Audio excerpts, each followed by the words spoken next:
Hey guys, what's up? It's Rygar the Destroyer, and today we are going to be taking a look at the clone pilot from the Revenge of the Sith line. Now, as always, if you like this video and want to see more, go ahead and hit the subscribe button. It's free, and it really helps out the channel. So, anyway, let's go ahead and take a look at this guy's packaging. Here it is. As you can see, it's pretty standard card back for the Revenge of the Sith line. When you flip it over onto the back, you can see an image of the clone pilot from the movie here, then an image of the actual figure itself here on the side, as well as some of the other figures that you could purchase around the same time. Pretty standard stuff overall, so let's go ahead and get back to the figure itself here. Now, he stands at 4 inches tall, so he's right in scale with all of your other 3 3/4 inch figures, and he does come with a couple accessories. The first one here is his blaster rifle, as you can see here.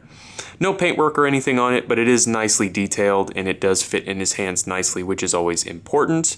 And then his next accessory is this big old honking thing here. As you can see, it's this little radar dish, stands at maybe about 4 3/4 inches tall as I've got it posed here.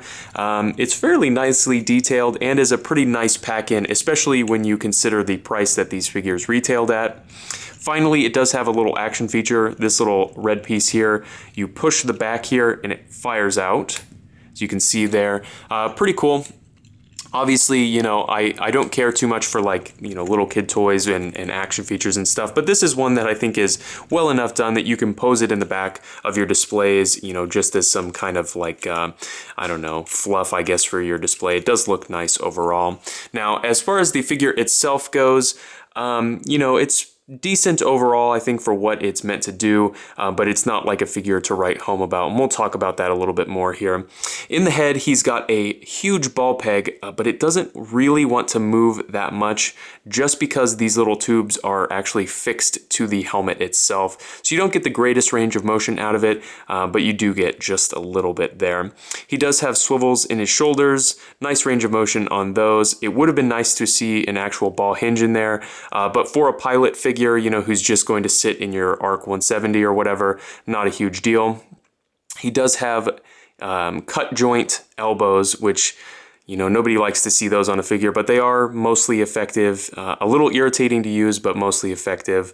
Again, especially for a pilot figure. He does have swivels here at his wrists. He's got a swivel at the waist, swivel hips with an excellent range of motion. Again, this is important for a pilot figure. Then he's got ball-hinged knees with the swivel. Excellent range of motion there, and then no articulation here in the ankle. So, you know, it's definitely a figure that I think is showing its age, but to me, this guy has one job, and that's to sit, you know, in the cockpit of your ARC 170 fighters, or you know, any of your other Star Wars vehicles. And I think for that reason, you know, I can definitely give this guy a recommendation, just because you can find them, you know, for fairly decent prices, usually on the card and everything. So I definitely recommend this guy overall. So if you have any comments or questions, please leave them down in the comment section below, and I guess I'll see you later.